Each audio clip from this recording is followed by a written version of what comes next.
You're in the back of a pickup truck parked in the inner city, preparing to make a speech. Martin Luther King has just been assassinated a few hours ago.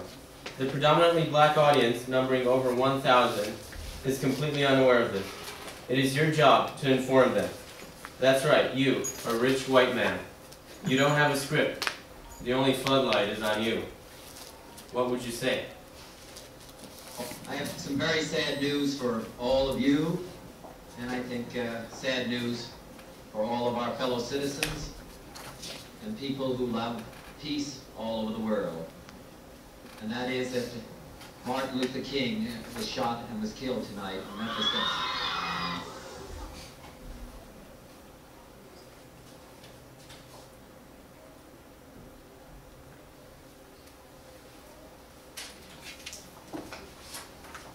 Today we're going to be speaking about Robert F. Kennedy.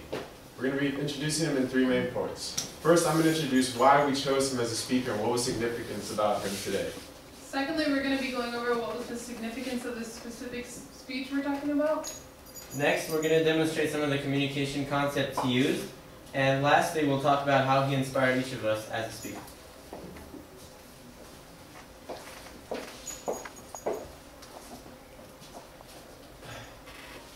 America isn't a country of dynasties or aristocracies or anything like that. But if it was, you know for a fact that the Kennedys would have been a major family in the annals of American history. They're full of senators, congressmen, representatives, you name it, they've done it. And Robert F. Kennedy was no exception to the rule. He graduated from Harvard, went on to get a degree from the University of Virginia in law. He practiced law for 2 years before retiring to manage his brother's successful campaign for senator. Then he managed his brother's successful campaign for president. He was appointed Attorney General after that. Later he ran for Senator of New York and won. And he was running for president in a hopeful presidential race that looked very good before his untimely death in 1968 by an assassin's bullet. During everywhere that Robert Kennedy served, he served the best he could. As Attorney General, he fought for civil rights and it was a constant effort. According to the RFK Memorial website, Robert F. Kennedy himself sent the National Guard down to Mississippi to enforce a court-mandated rule that the first African-American student be admitted to Ole Miss. He also was a constant advocate of the poor in his term as senator. In New York, he started a group that is a constant advocate for people who give work to the poor and is seen as a great organization still working today and thriving. Also, we need to look at what are his abilities as a speaker, what made him so inspirational. As a speaker, we see in the book RFK Collected Speeches, they outline every one of his speeches, and they also give a brief history of before what happened in the lead up to that speech. One of the really amazing stories that came out was when he visited South Africa during the apartheid regime. During that time, he went to South Africa and he gave a speech. But in the lead up to that speech, he was studying and learning everything he could about South Africa and the regime. He wanted to understand and really see what was going on. And a lot of people were trying to convince him that he should have a real rebellious rhetoric against the government.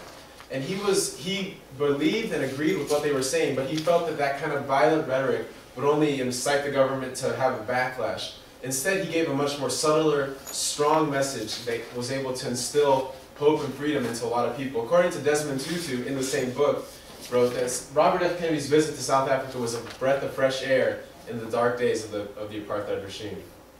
During that time, he was also seen walking around the different cities and groups, just talking to anyone he saw.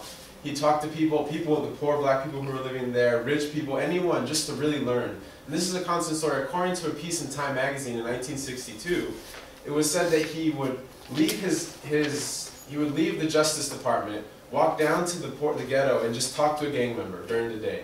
And just on his own, he'd do that. He was a constant advocate to really get a feel for what was going on. And this was all delivered in his speeches. He was a great speaker and a marvelous man that he's sadly not with us today.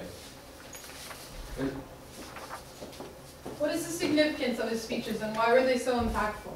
The situational importance of the speeches tied heavily into its overall impact. He did not choose to sit behind a podium or a desk or a radio or a TV. He wanted to be out among the core people influenced by the very message he wanted to deliver. The speech, The Mindless Menace of Violence, was given in the City Club of Cleveland in Ohio on April 5, 1968, the day after Martin Luther King's assassination. Robert F. Kennedy attempted to pass on some of Martin Luther King's ideas after his death. The speech pressed values very similar to those of Martin Luther King's.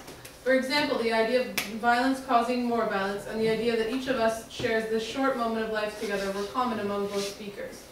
The day before, on the day of the assassination of Martin Luther King, presidential candidate Robert Kennedy was on his way to Indianapolis for a campaign rally when he was informed of Martin Luther King's death.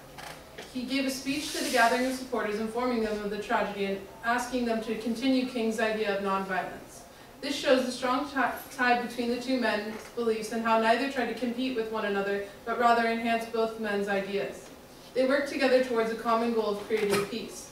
Through Robert Kennedy's intense speaking style, where he chose to deliver his speeches, the risks and danger he put himself in to do so, and the passion in each and every one of his words made in his speech, and especially the mindless menace of violence speech, makes it especially significant. He shows such a historical impact that even after his death we remember his speeches, and even more amazingly, his ideas still readily apply to us today. Next, we're going to demonstrate some of the communication concepts of his speeches. First, we'll talk about his mechanical speaking skills. He does not rush when speaking. He has great pacing all the way through and pauses frequently for emphasis. He speaks clearly, he has good pronunciation and no stumbling, very good projection, consistent speech delivery, and tone of voice. Next, we'll talk about the actual content of his speech. He uses good transitions often. For example, he was talking about street violence and he transitions by saying, "For there is another kind of violence. This is the violence of institutions." Very smooth transition. Similes, for example, destructive as the shot or the bomb in the night. Also uses repetition in each paragraph. For example, we calmly, we glorify, we make, all in one paragraph. And in the next paragraph, some Americans, some who, some look. He uses these consistently in each paragraph as different words that he repeats over and over to emphasize. Also goes along with consistency and linearity. He's not all over the place when he speaks. Asks rhetorical questions for emphasis. For example, what has violence ever accomplished? This is doesn't really require an answer. It's just to emphasize his point. He appeals to emotion. Surely we can look at those around us as fellow men, and surely we can begin to work a little harder to bind up the wounds among us and to become in our hearts brothers and countrymen once again. This is very emotional. He used it at the end of his speech, the mindless menace of violence, and it resonates with the audience. And also uses, he knows his audience, he persuades his audience to take actions, and he never goes over their heads.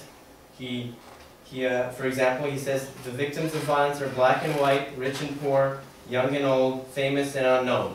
So he pretty much appeals to everyone with that sentence.